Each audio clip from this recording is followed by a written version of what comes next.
check if you can hear me properly. So let me know if you can see me and you can hear me. So I know that it's working. Excellent. Good. So thank you very much, guys. We will start in 1 minute sharp. So we will have enough time to discuss the HR budget, which is our today agenda. There is a chat area, so you can type your questions or something which will be unclear or you would like to discuss perhaps a little bit more. Just feel free to type your questions. And I guess I will start because it's 3 p.m. So thank you very much for joining me today. My name is Dagmar Matějková-Chudárková. There should be around 30 participants. We will see how many people will really arrive to our HR talks. These HR talks are happening bi-weekly, so every second week, normally on Thursday and starting 3 p.m. And we will be here for 1 hour. As I already mentioned, you can ask your questions or you can type your question in a chat if you like it.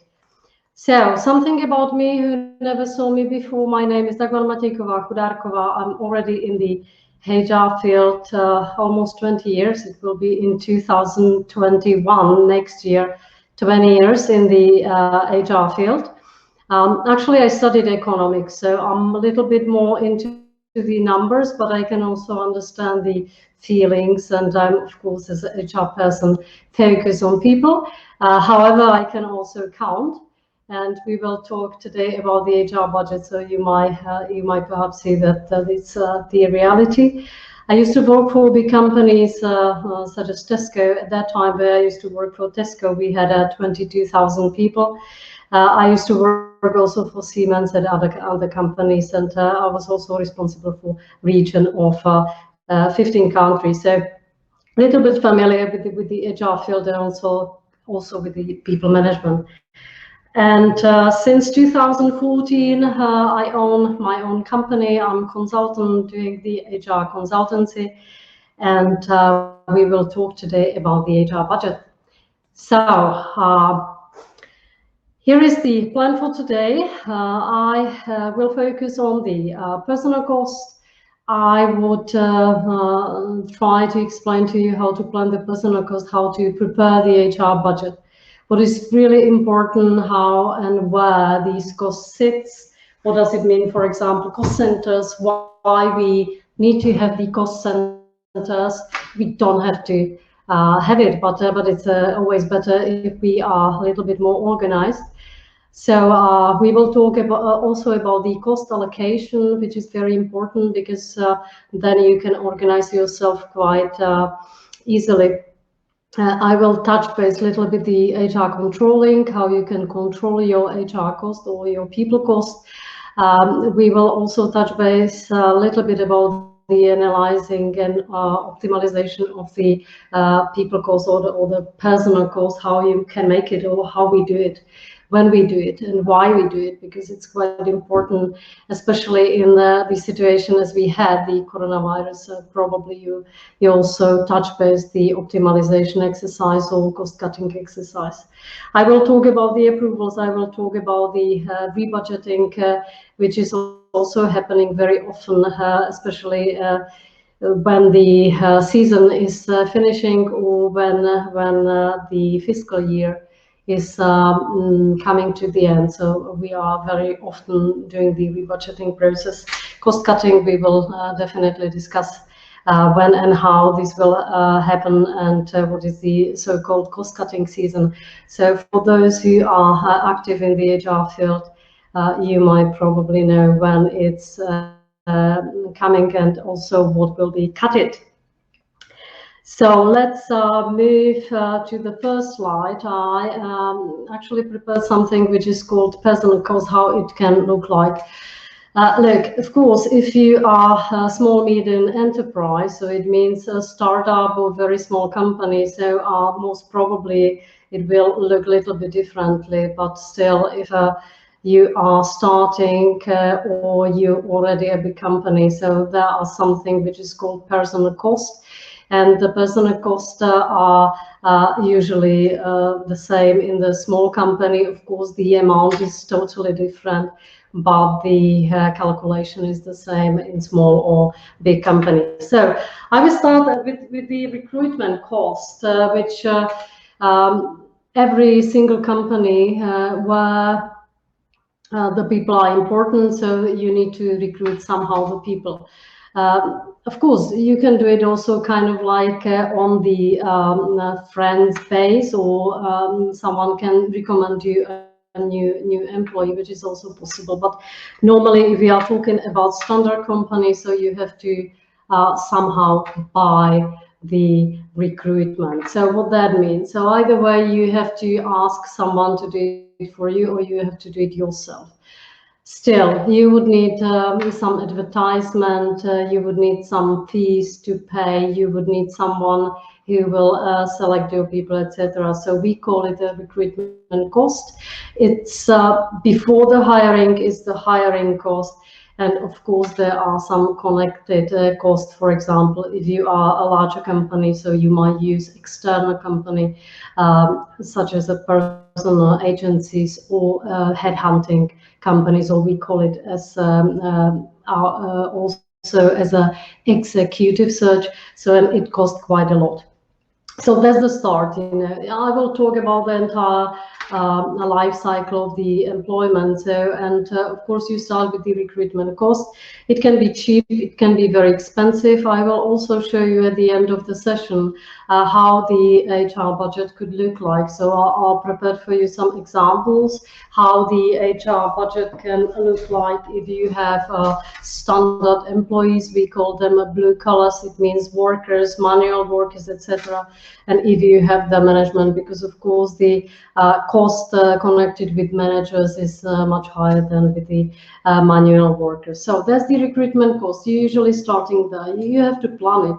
And what is very important, and I will talk about it a little bit later, that you have it under control, the recruitment cost, because you have approved organization chart for fiscal year. That's very important. You need to know how many people you are hiring in fiscal year, and then you can plan it, of course. Then the personal cost, which are again connected with the recruitment, with the employees itself, are systems, HR systems. You need payroll, you need to calculate the wages. Doesn't matter if you have it in-house or if you have it externally, you always need that someone is doing the payroll for you. So either way you buy it, you outsource it, or you have a third-party services. But anyways, the cost is connected there, and the cost will be definitely shown in your HR budget because you have to plan it in advance. Also, most probably you will have HR information system, which means whatever you are using. I'm not talking about the Excel sheet. I'm talking about the professional HRIS. It means that you've got something like PeopleSoft, you've got something like whatever is available on the market. SAP, it can be, etc., etc. Again, you have to plan the cost. Of course, if you have employees, you need some working means for the employees. I will show you in detail what does it mean, but in general, you need for the blue-collar workers something what they should wear as a clothes, working clothes, or whatever they need, working tools.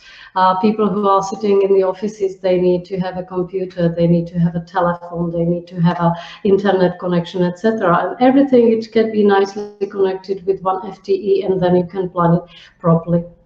Of course, a large portion of the personal cost, and you again can nicely link it to one employee, is the training and development cost.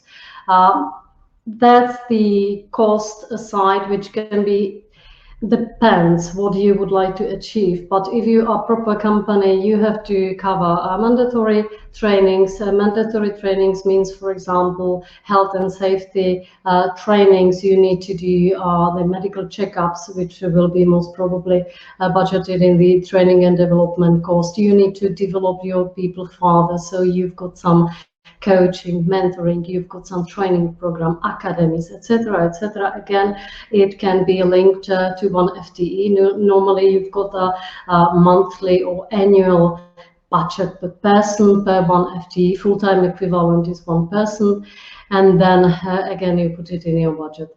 Of course, the cost which is connected and which should be calculated in your HR budget are cost for the remuneration. What that means, you have to obviously pay the salaries. That's the one part. Of course, you have to pay the bonuses.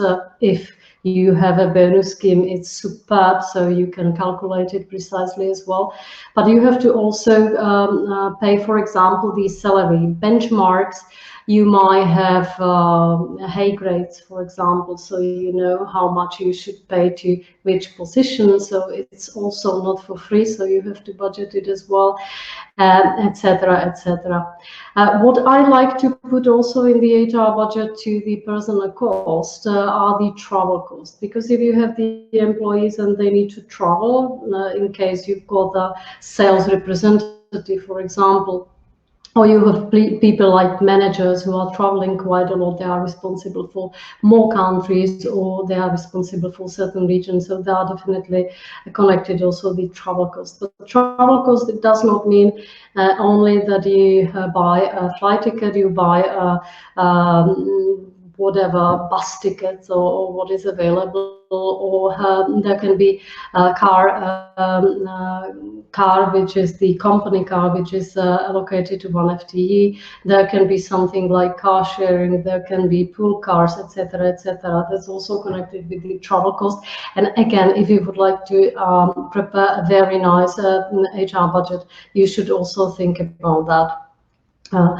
Of course, last but not least, you have to plan also in the HR budget the office equipment and stationery, small things, but you will see at the end of the session when I show you the example of the HR budget how much it can cost on an annual base. Because, you know, if we are talking about one person, so you have to calculate everything which is connected with your one employee. And when you see then later on the numbers, so it's quite interesting how much it is, because normally we are talking about the gross salary. Gross salary can be 20. Then, of course, you have to pay the social and health insurance, which is in the Czech Republic 34%. So you have to calculate it as well. This is called gross salary. But of course, you have to calculate all these things which are now telling you, which are called the personal cost, and which can be, you know, the allocation. We will talk about that. It can be in your budget. It can be budgeted on one FTE, it can be budgeted on department level, it can be budgeted on division level, etc., etc. So it depends how you would like to calculate it. In bigger companies, these exercises will be done by your colleagues, so you don't have to do that yourself as an HR person.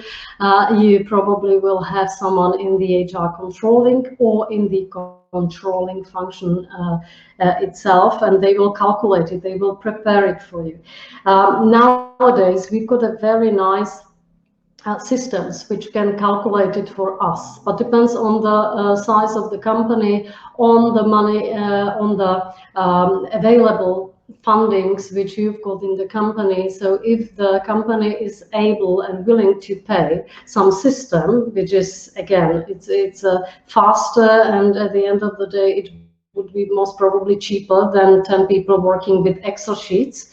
However, nowadays, in companies which I am cooperating with, is the Excel sheet, the HR controlling tool, mostly. However, I hope that people will in the future also think about that it's sometimes better to invest some small money into application which will do it for us. So that's about the personal cost just in the nutshell. So you know what I will be planning if I will consider my HR budget in case it will sit under me. Under me, HR, whatever, director, HR manager. Excuse me. So I will plan it under my department, or it can be done by these colleagues, as I already mentioned, in the controlling department. So let's focus on the planning, how to plan it. And I would start with the company strategy. So I mentioned that you have to have the organization chart. That's beautiful, but you have to have first the company strategy. Why? Because if the company has a strategy, you usually know what is the plan. And plan can be that you simply do not do anything, you just wait how the situation will develop in fiscal year, and you calculate with, we call it organic growth. It means that you will see how many people are joining your company. Normally, the companies, of course, have a plan, but you know, sometimes they forget or they don't know that they're supposed to be the company strategy, so you might not have it. Why is this important? Because if you would like to prepare the HR budget, you have to understand and know how many people will be in particular fiscal year working for your company. Why do you need it? Because then you can plan the HR cost.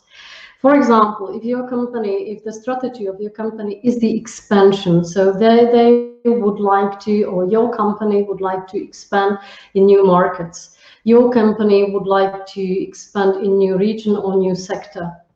This is always connected with the cost, but also it's connected with the demand on new FTEs. That's really important why you need to know the company strategy. And what is even more important, that if the company strategy is built, you as the HR people should be there and you should be also involved in this process. Because if you are talking about expansions in the new markets, there should be someone from HR who would immediately spot it and ask, okay, so we are going to Austria, let's say. So what is the average salary in Austria? What are the legal standards in Austria? What we have to organize that we can employ people? Do we need a branch office there? Do we need whatever these, how do you say, the permissions? Etc., connected with the people. And that's really important because, again, if you would like to do a proper HR budget, you have to understand what is going on in the fiscal market, and then you can plan it. Because in this case, if your company will be expanding on the new market, you have to understand the legislation. Most probably you would you need to ask some third consulting company who will calculate and who will give you the overview about the labor market in particular country. You need to get these salaries reviews from normally on the European market. You would most probably ask the Korn Ferry hay grades to give you the overview how much the people are earning, how much the health and social insurance cost, etc., etc. You have to simply calculate it properly. That's very important. So company strategy. As I already mentioned, it would be the best thing if you are involved in this planning, but as we know the reality in some companies, so you might suddenly realize that there is a plan to expand in Austria, or I don't know, to Germany, and there is no time to plan it. So, which is wrong, but it can happen, and then you have to develop your quickly. So we've got the company strategy. Let's assume that we know exactly what we're going to do in next fiscal year, so we can plan it accordingly.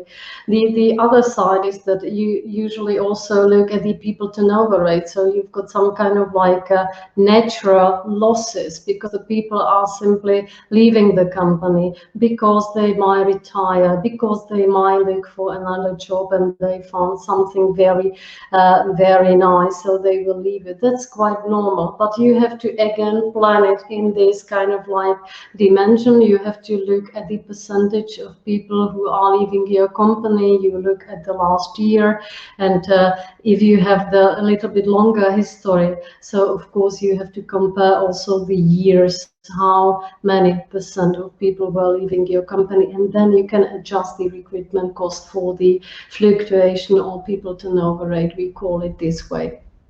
So company strategy, I guess it's clear. Guys, please feel free to ask questions. There is the chat. If you do not understand something, or I'm too fast or too slow, or it's unclear, please feel free to type your questions there, or some suggestions. Now, company strategy is clear, so we know what we would like to do. We would like to achieve something very extraordinary. We have to, of course, then kind of like explain it, and explain it. It means in the business plan. Strategy is one thing, so it's kind of like a vision, strategy, vision. We would like to do something specific and special, but then we have to go a little bit lower. It means that we have to really articulate it. We have to say what we're gonna do, really, not in this air castles way, but what we really going to do next fiscal year. It's called business plan. We have to also plan the P&L. P&L is profit and loss statement. It means that either way we will have a profit, so we can invest further in next years, which will be great, and bonuses will be paid, or we're gonna have loss, and most probably we have to again do a little bit different things like downsizing, etc. That's the reality. Hopefully we will plan the profit, not the loss. But of course, it's nowadays it's quite difficult to predict what's going to happen next year. But let's assume we are positive. We are planning the profit for the next fiscal year. And last but not least is the HR strategy. So because if I know what is the company strategy, so I can adjust my HR strategy. What that means. So I have to understand what are the possibilities on the market, what kind of people you would or my company would love to approach, how we could attract our people, etc., etc. That's the HR strategy. But of course, part of the HR strategy, so I know if I will look, for example, for new talents in the universities because I need them, or I will focus on people who are multinational talents who can speak several languages, or etc. Depends what kind of company you are, what is your strategy, and what is your HR strategy. So, and if I have the strategy, I know what I would love to do in the fiscal year, and also most probably I would love to have a little bit long-term strategy. So it will not be only for 1 year, but it will be strategy for 5 years. So I have to again go back to basics, and I have to plan it everything accordingly, so I know how much money I will need for this strategy to be applicable and to be actually approved, including the cost side. Now, I'm coming again to the basics, because strategy is a beautiful thing to have, and it's really important and needed, but then I have to put everything in numbers, and I have to understand how much it will cost. If I'm a bigger company, so I might have, or I should have already a few policies, because if I would like to plan something, I have to know also the basics. For example, if I would like to plan FTEs, let's have an example. I would like to plan a sales force. So I will have 10 new sales representatives who will take care of my clients, who will be also trying to gain new clients. Normally, they've got also cars. And how I plan it. If I do not have a car policy, so I have at least to understand how much money I need for the car. So it means that in the big companies, if we are talking about the cars, because the cars are connected again with the FTE. So if I have the sales representative, I know that I need to lease. I can have operational financial leasing a car, and the car need insurance, and the car need petrol, and the car need other things. So then I know what I need to plan. And if I have the car policy in big companies, you've got normally so-called need cars. Need cars means that people need the car because I'm the sales representative. I have to visit my client, so I need a car. So that's the need car. But you can have also so-called status car. Status car is that I'm a director. I'm a very important person. Time to time, I might travel to visit my clients, but I don't need it actually that often. But it's the status. I'm director. I have a car. Usually, if you are using these Hague rates, for example, so you know how much money you should pay to such a person, and you know also what are the benefits which are connected to the salary. So you can have a salary, and you can have a car and other benefits which are connected. And car is also kind of like levels. For the directors, it will be certain level of the car. It can be a price, which can be maximum price for certain car is I don't know, 1 million Czech crowns, or it can be a level. So it means that it can be Škoda, I don't know what, Octavia, for example. You know, wasn't a good example, but let's say why I am trying to explain that. Because again, it's connected with the calculation of the personal cost. Now, if I have a car policy, I might have also the travel policy. Again, for example, if I'm traveling, I'm a director, I might use also the business class, which might not be possible nowadays because the aircrafts are not flying. But anyways, you know, you have to plan it, and you have to actually calculate it. And there are other things like phone. You can have a phone which costs 1,000 crowns, but for the director it can be limit can be 30,000 crowns, etc., etc. And if you have 1,000 employees, then it really matters.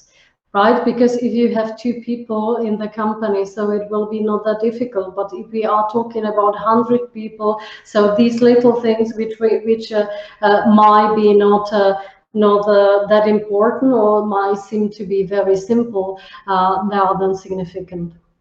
So there is a question, so I will quickly read it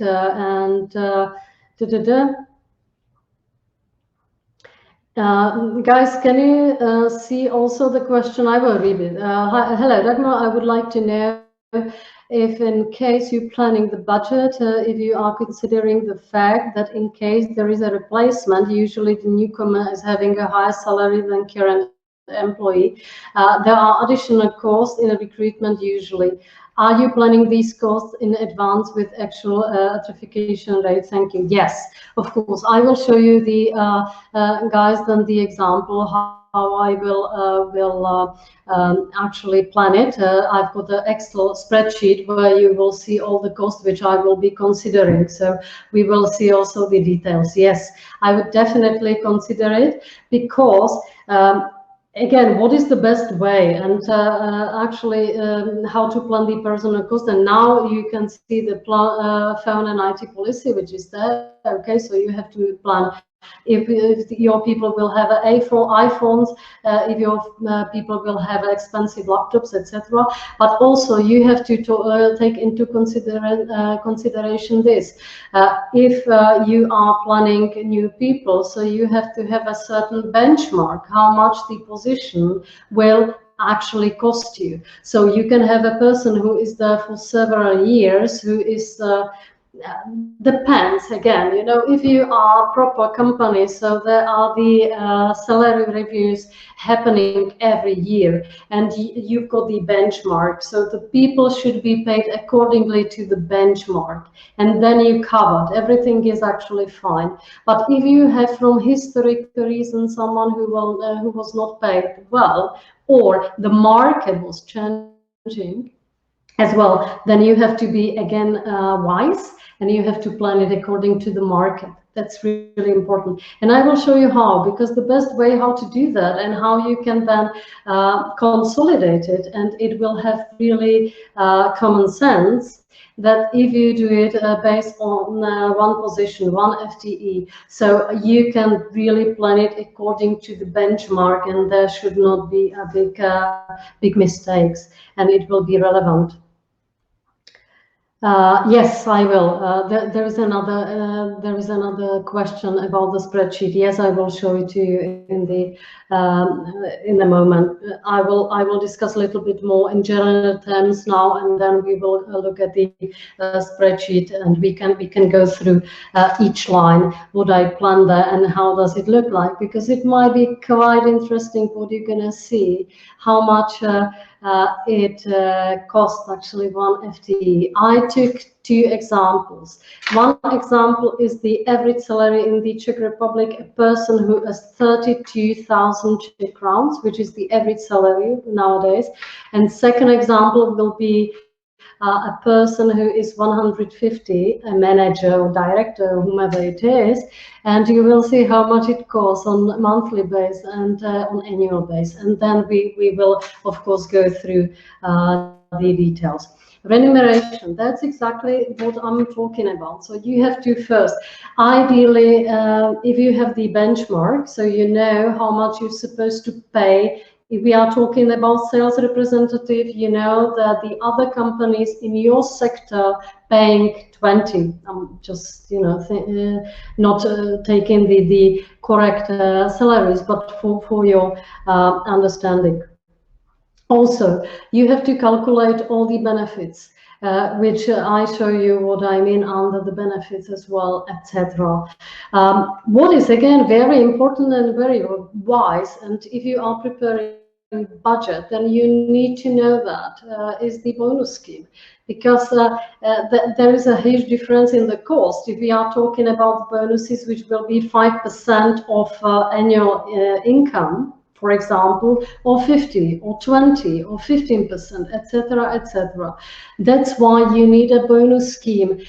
And all these things which I'm mentioning here, like policies, car policy, travel policy, blah, blah policy, doesn't matter what it is, it does not have to be complicated. It can be one page, A4, or one table, and normally by the bonus scheme, you've got categories of the employees. So the admin might have 5% of the annual income as a bonus. For example, that would be the maximum, 0 till 5%. By the specialist, it can be 10%, managers 20%, directors 30%. I don't know. So it depends on the company, and of course on the disposable funds which you've got in the company. Regulation, what I mean here are, again, if you are, for example, entering the new markets, there might be some regulations or some requirements which you have to also take into consideration. For example, in the Czech Republic, you have to pay the fee for disabled people or handicapped people, so then you have to also calculate it, because if you forget, then you suddenly has there is suddenly some more cost which might be quite difficult to cover if you didn't know about that. Okay, so I'm continuing. If there are some questions, please type. Tell me. Otherwise, I will go to the next slide. Now, who is responsible and where is the cost allocation? Who is responsible for the HR cost? Well, if you're the HR director and the budget, HR budget is under your department, really you're responsible for it. But, you know, there are several ways how you can do it. Some budget are done on the division base, on the department base, etc. And there could be also the HR or personal cost can be included in these budget. Depends on the company. What is the strategy of the company? But let's assume the personal cost will be under you. Then you're responsible for that. I give you again an example. I already mentioned that I used to work for Tesco's, and I had in my department, I had 25 subordinates, and actually, because I was the head of HR for the head office, 1,500 people, I had under my responsibility these budgets. There were huge budgets because 1,500 people, salaries, 400 cars, etc., etc. So it was really astronomical. I was responsible for that. So what was my responsibility was, and I had to every single month control the expenditure. Of course, I saw what was the budgeted sum and what was the actual how much money we really spent, and then of course if there were any discrepancies, I had to explain it to finance director why are these discrepancies and etc. So that's really important that you also understand that if you have the budget, you're responsible, you have to understand the cost, because you have to then explain why it's higher, lower. What is also important to stress here, because how we plan it, it's usually you taking the last year data. You look at that, and of course you adjust it to the strategy, as we mentioned. You adjust it to the plans which you've got, to the business plan if you are expanding, blah blah. But you taking the historical data and you are adjusting it. How it works? Usually you plan it, then there is a committee who will approve it because they will link it to the P&L. I will show you how does it look like in a minute, and there are cuts. So the first presentation or the first proposal will never be approved. So just for you to understand, definitely if you plan it, you have to plan it wisely, because there will be definitely some cuts. As I already mentioned, they have to adjust it to P&L, and if you are more cost, then you can afford it. So there will be definitely the cuts, but I will show you in the example in a minute.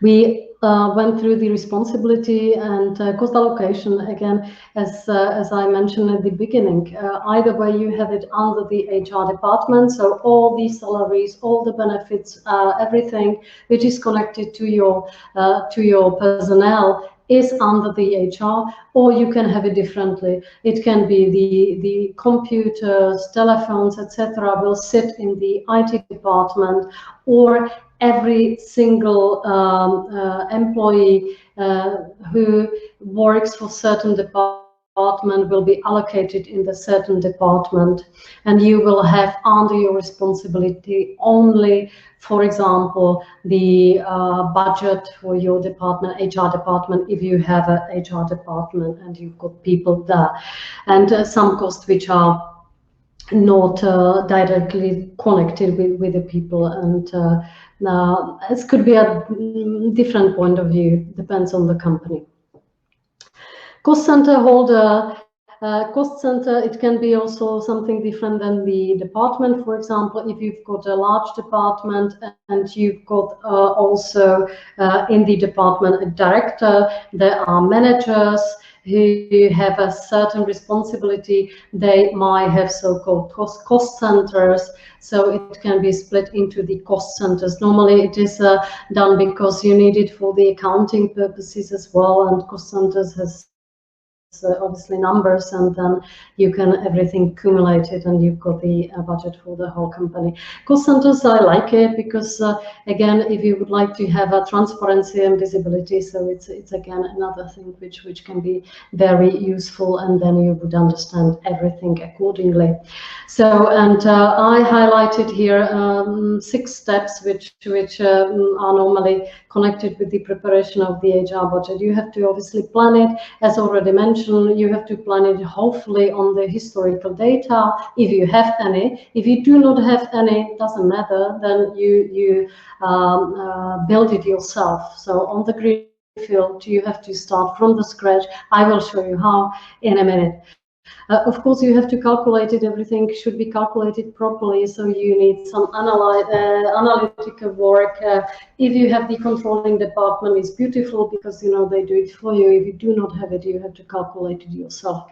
There is always approval. Approval means that the management of the company or leadership of the company will approve it. Again, what I mentioned already several times, in line with the P&L, planned P&L. Then you can spend it. If approved, just spend it. If it makes, of course, sense, because you have to pay the salaries, you have to pay for the trainings, etc. So you have to spend it. Now, and then point 5, then you have to analyze it and, of course, control it. So it should not be how to say that, it shouldn't be spending just because you have some budget, so you spend it and you don't know how and why. Always you should be responsible for it, and you have to control it and understand the cost as well. So, there is a last thing which is called pre-budgeting exercise, which is coming usually. We plan for 12 months. We call it fiscal year. It can be January till December, or it can be, some companies have the fiscal year starting, for example, in April. So you plan it again for 12 months.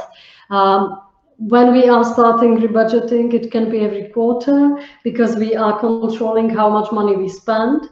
What is the wise strategy? If you need to do some important trainings, etc., do it at the beginning of the budgeting period.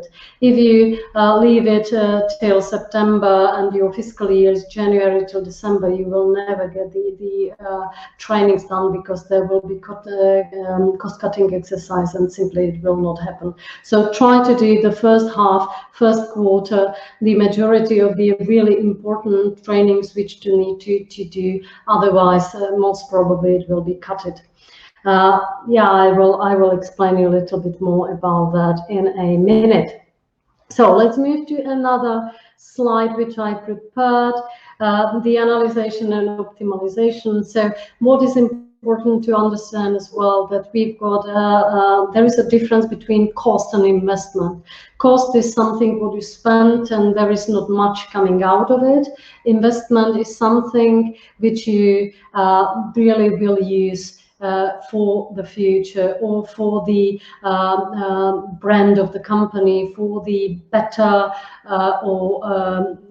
better services, for example. So if you innovate, there's the investment, you make the innovation. If you have experts who are adding the value of your services, there's the investment. So you are not spending it like you buying a petrol for your car. So that's not investment, that's a cost. Then, if you're planning your HR budget, always look at it. I must have it, and it is nice to have it. And if you're planning it wisely, just make sure that you're cutting the nice to have and must-haves, because that's really, again, important.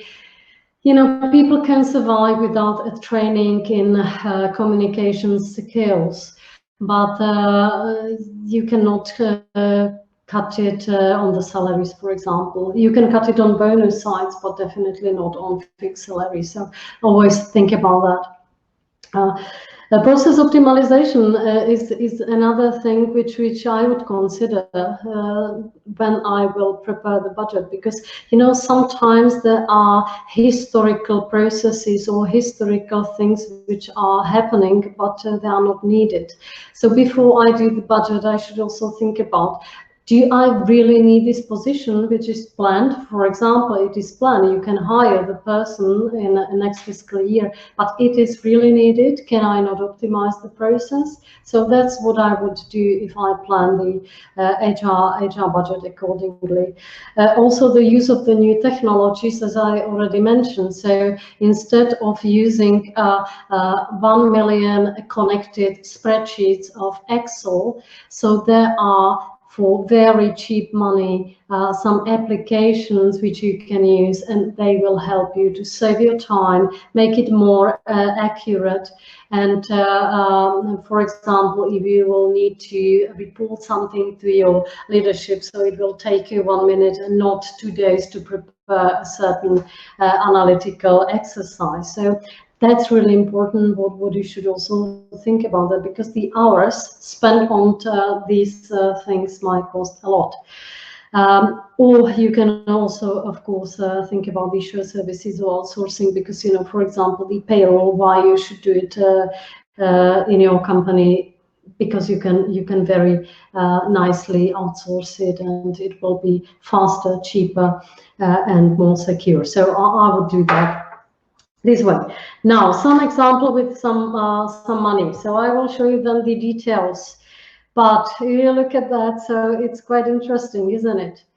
If you look at the salary, which is gross, and I said is 32,000 Czech crowns, which is the average salary recently in the Czech Republic, your monthly average cost will be 100,000, 17,000, blah, blah, something. So cost per hour is 698. I will show you how I calculate it. And of course, I put a car, for example, if we are talking about the sales representative, so it can be 10,000 or 15,000 less. But anyways, so that it looks like that.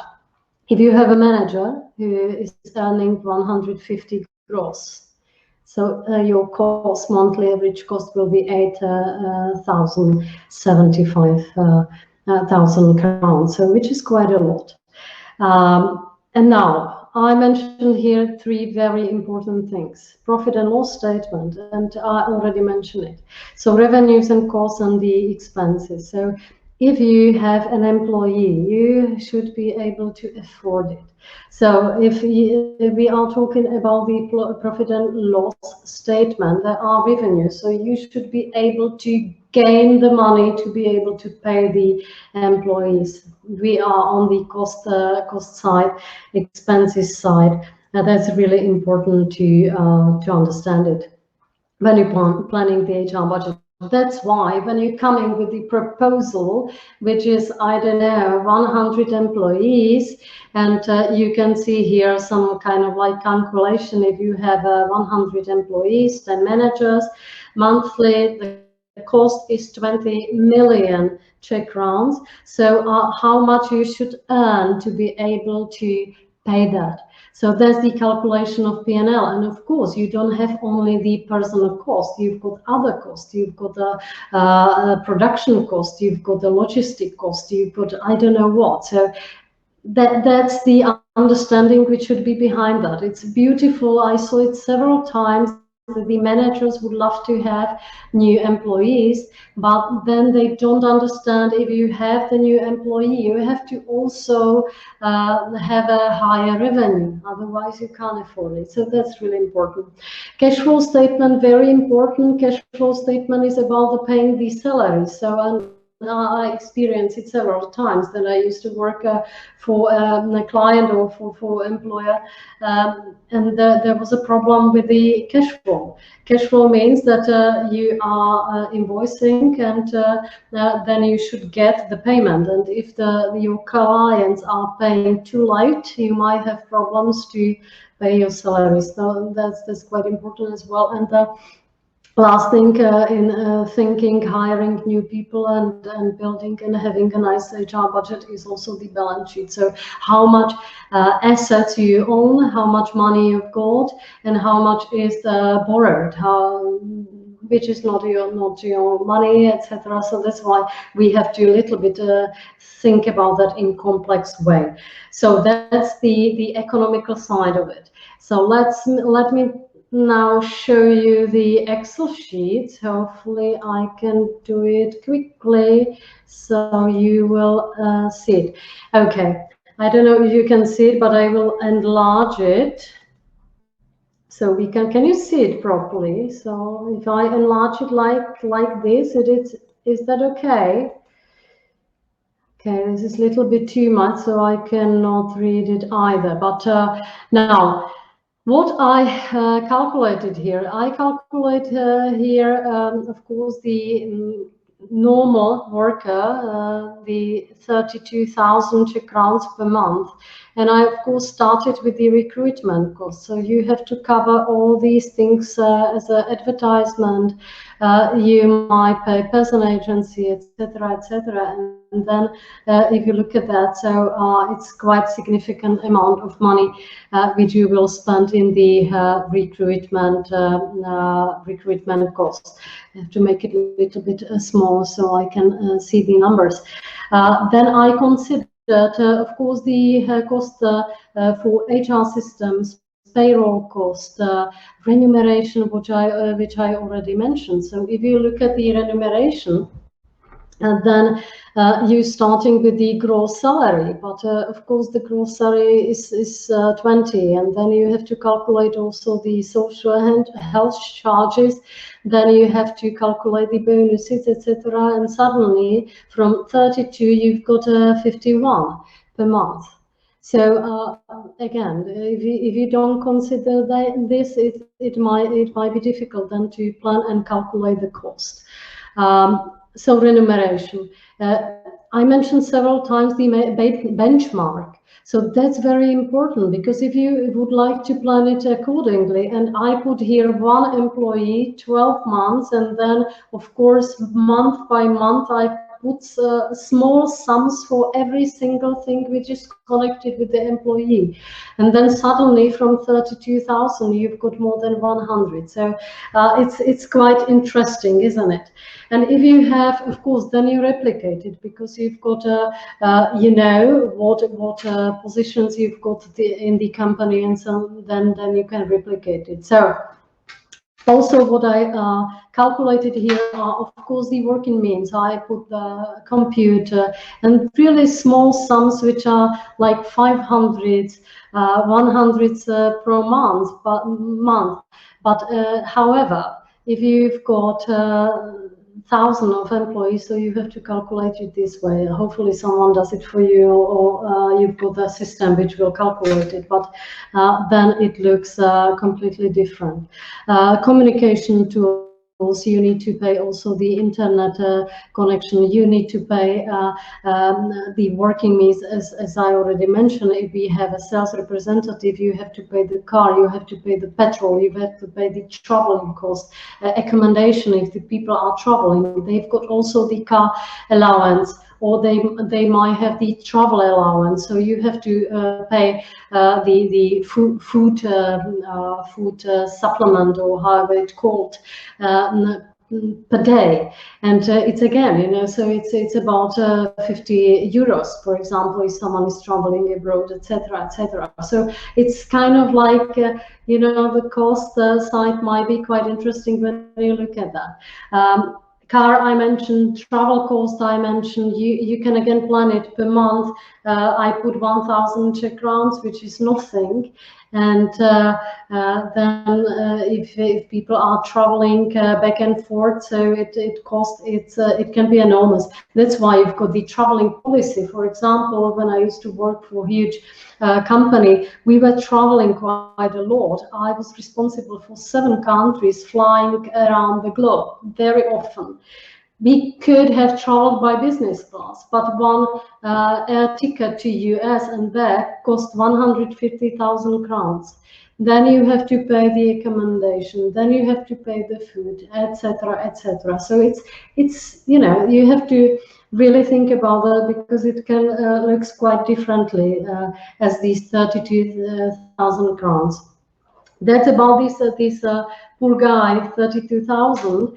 And of course, I put there some team buildings, events, audits, which might be connected with the HR function as well, because you have to do also the HR audit, or some specific projects, company culture. If you are implementing a new company culture, or you would like to do some academies, etc. So you have to calculate it very precisely. Trainings, you've got a technical training, soft trainings, etc., etc. And then when I calculated it, so one employee with 32,000 Czech crowns gross will cost you on annual base 1,400,000 Czech crowns, which is quite a lot, isn't it? Of course, you can optimize. This is the maximal version. So I'm always starting, and please, if you do the HR budgeting process, start with the maximal version. Do not save at this moment, because it will be cut it anyways. And if you already have the minimal budget, so they will cut it, and then you might not hire these people, or you might not pay the bonuses, you might not have the benefits, etc. For example, what is very, very good, and you can also nicely control it on the benefit side, which is also quite costly, and it might cost you a lot. There is a system which is called cafeteria. I'm certain that you know that. And you can allocate a certain amount of money on monthly base to your employees. It can be, again, some kind of like structure. So for admin, it can be, I don't know, 1,000 a month, etc. So, and then you can again very nicely control the cost and prepare the budget accordingly.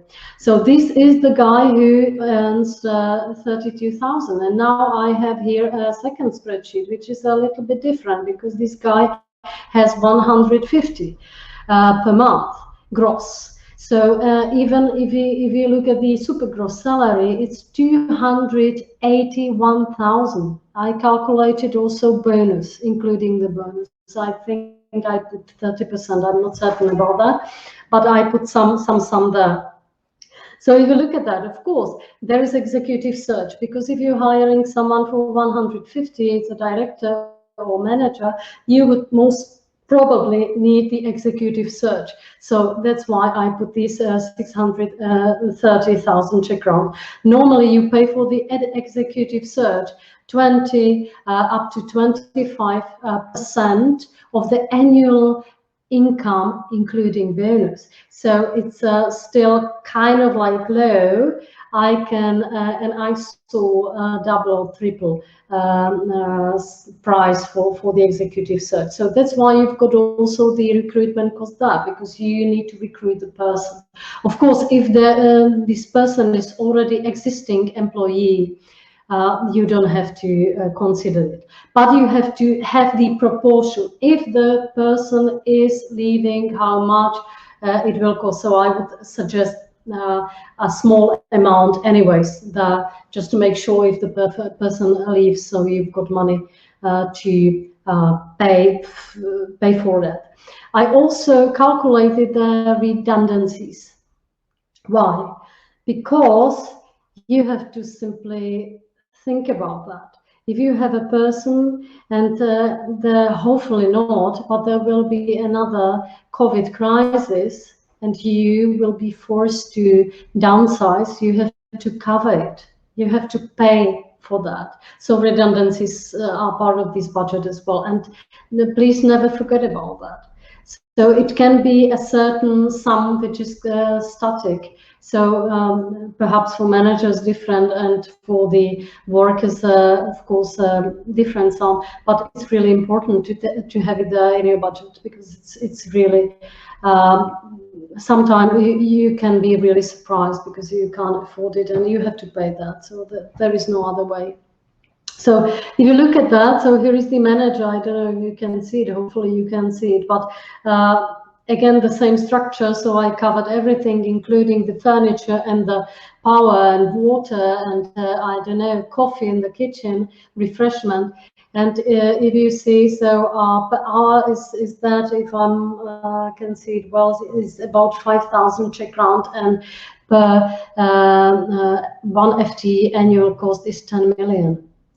And it's the real cost. I'm not kidding. It's really real. So that's it, actually. So that's about the HR budget. So do you have any questions? We've got last 2 minutes. I would like to show you another spreadsheet, which is the comparison. So as you can see, 32,170 is the cost per month. Usually per hour is almost 700, manager 150, and the cost is almost on monthly base 900,000 Czech crowns, which is quite a lot. So guys, if you have questions, please type. I will quickly answer these questions. The recording will be again provided to you, so you can watch it one more time if you like. Everything will be provided to you after this video call. If you have any questions, please ask me. Otherwise, I will be finishing the video call in 1 minute. So you've got 1 minute. Someone is trying to type me something. So I'd like to ask what your responsibility are when creating and managing the budget, and how do ideally the managers contribute. So my contribution as a HR manager or HR director, what do you mean? Who I am? HR manager? Yes, okay.